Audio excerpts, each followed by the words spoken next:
conflicto armado y defensora de derechos humanos, quien ha seguido muy de cerca la petición de estas víctimas de alias Otoniel, porque sus crímenes no queden impunes en Colombia, y también ha luchado para que realmente haya una reparación efectiva. Norma, bienvenida a Noticias Caracol Ahora, gracias por acompañarnos.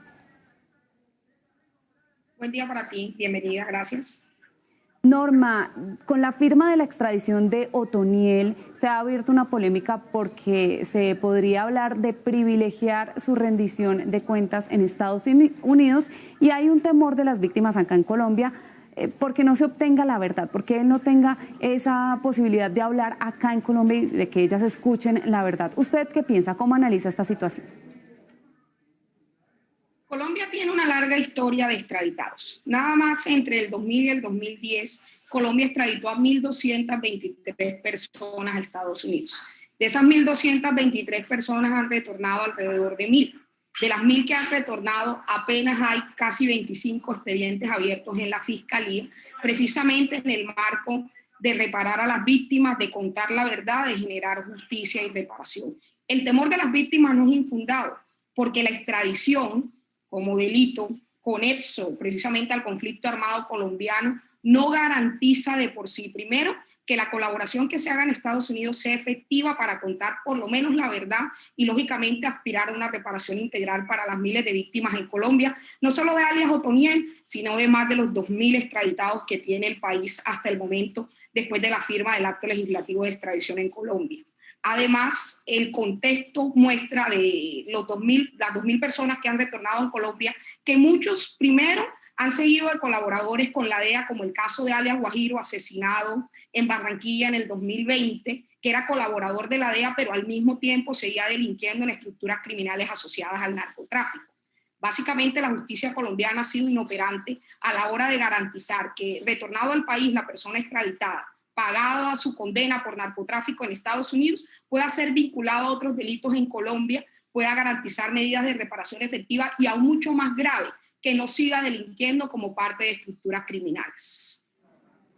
Sin embargo, Norma, hay expertos que dicen que esa colaboración, esa rendición de cuentas a las víctimas en Colombia también se podría dar desde Estados Unidos, es decir, que ya extraditado a alias Otoniel desde allá podría igual contar la verdad. ¿Cree usted que eso sí va a pasar?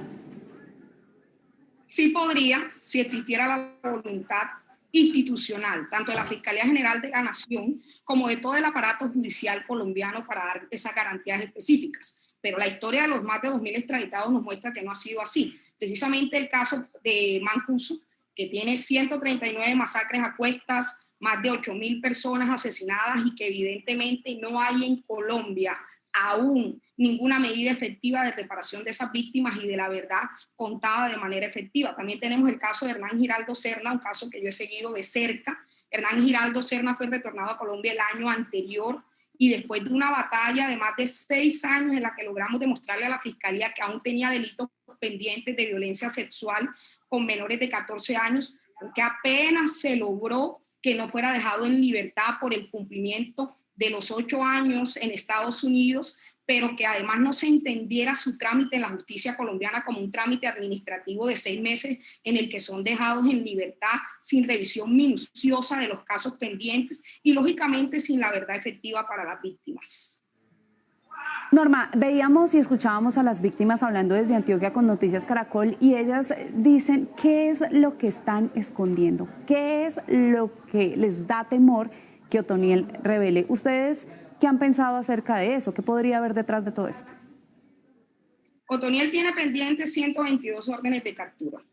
Tiene 6 medidas de aseguramiento por homicidio, reclutamiento, secuestro, terrorismo y narcotráfico. Además de esto, sabemos que en Colombia el narcotráfico tiene todo un aparataje criminal asociado a otras actividades ilícitas como el blanqueamiento de activos, que hace parte de un negocio muy rentable que, entre otras cosas, ya está vinculado al Bitcoin, está vinculado al sector de la construcción, al sector de la manufactura y que, según nuestras investigaciones después del COVID, reactivó varios centros históricos de Colombia, no solo en Medellín, en la costa caribe colombiana y en otras zonas del país como Florencia. Detrás de esto no solamente hay una verdad y una ausencia de reparación para las víctimas, una gran cantidad de delitos y crímenes de lesa humanidad como los homicidios, el reclutamiento de menores, también hay un gran marco criminal y económico entramado dentro de las instituciones políticas, judiciales, y una gran ausencia y debilidad institucional para dar garantías efectivas de reparación a las víctimas. El negocio del narcotráfico es un negocio altamente rentable, redituado, que hoy hace parte de toda la economía colombiana, hasta financia campañas políticas, y que lo vimos en las anteriores elecciones al Congreso de la República. Hay procesos altamente cuestionados como los del Magdalena, Atlántico y Guajira, donde el dinero del narcotráfico hizo parte de la financiación de las campañas políticas. De igual manera hizo parte de la reactivación del sector de la construcción post-pandemia y hace parte de todo un modelo criminal en Colombia en el que la justicia colombiana no ha tenido la capacidad institucional, primero, de perseguir el blanqueamiento de activos, de generar disrupción estructural del delito, porque la captura de Otoniel no significó la desarticulación de las autodefensas gaitanistas de Colombia. Por el contrario, la capacidad de sucesión se hizo altamente efectiva, se activó en todo el país un plan pistola y una consolidación de control del territorio. Detrás de esto hay un aparato criminal y económico que tiene tentáculos muy poderosos en las instituciones y que precisamente esa es parte de la ausencia y debilidad institucional que las víctimas hoy reclaman, porque la extradición de Otoniel significa una bofetada más a la verdad, una bofetada más al dolor y a la muerte, pero sobre todo la ausencia de garantías y justicia efectiva. Norma, hay que tener en cuenta también que en Colombia, por todos los casos de las capturas de este tipo de delincuentes tan poderosos, pues se ha visto que esas reclusiones terminan llenas de privilegios, son más lapsas que las que se dan en Estados Unidos. En cuanto a lo que él va a pagar por sus delitos allá, ¿le parece a usted que es mejor que esté en una cárcel en Estados Unidos que en una cárcel en Colombia? Precisamente ese es un corrido prohibido que en los 90 hizo carrera.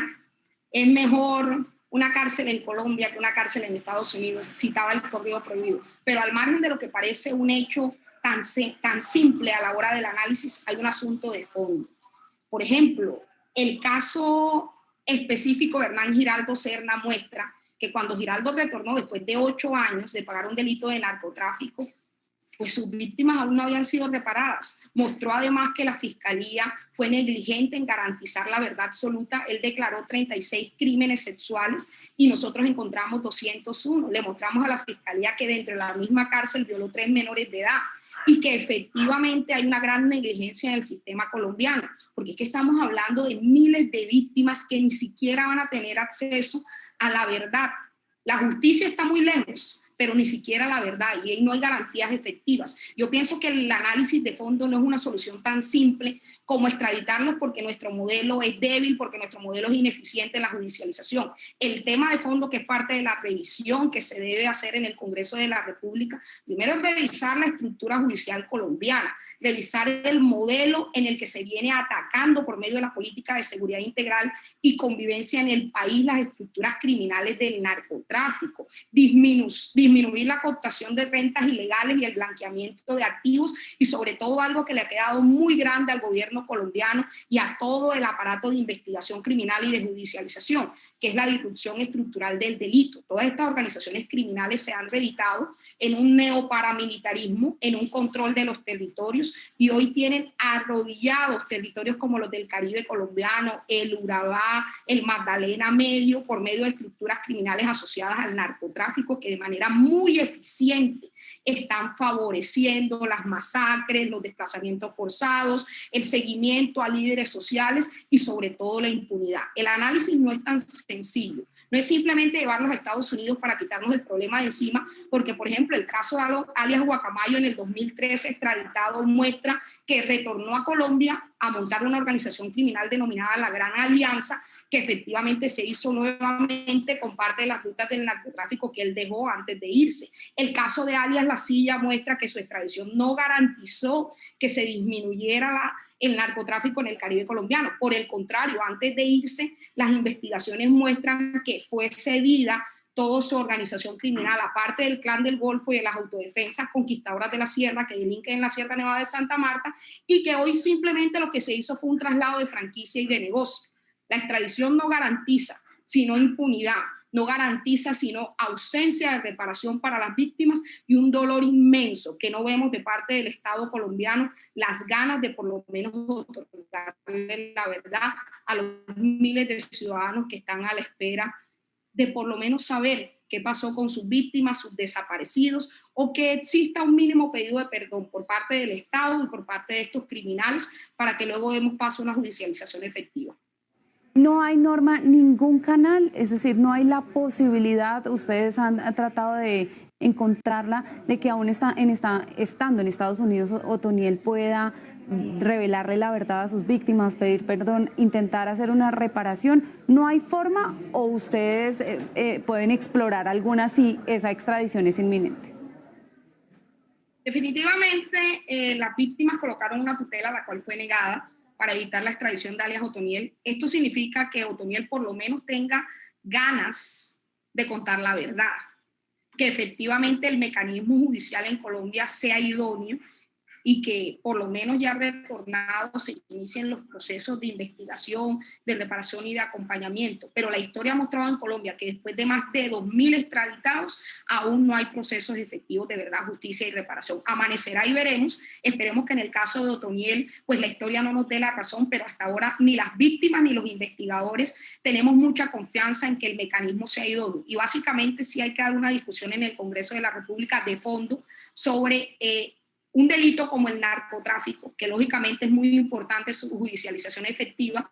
pero también versus los homicidios, las masacres, la desaparición forzada y los reclutamientos de menores, que son parte de las actividades criminales del Clan del Golfo bajo el mando de alias Otoniel, y cómo es posible que se privilegie un delito como el narcotráfico frente a la vida y la memoria de las víctimas que no han sido reparadas. Vamos a seguir insistiendo para que Otoniel desde Estados Unidos siga colaborando con la justicia para que cuente la verdad, sobre todo cuente los temas del entramado criminal del Clan del Golfo con los sectores económicos, empresariales y políticos que al final son parte de la legitimación y efectividad de una organización criminal que de ninguna manera se desarticuló. Sigue funcionando de forma efectiva, sigue controlando las rentas criminales del narcotráfico, sigue controlando grandes territorios y sobre todo sigue dándole dolor a las víctimas y a los ciudadanos.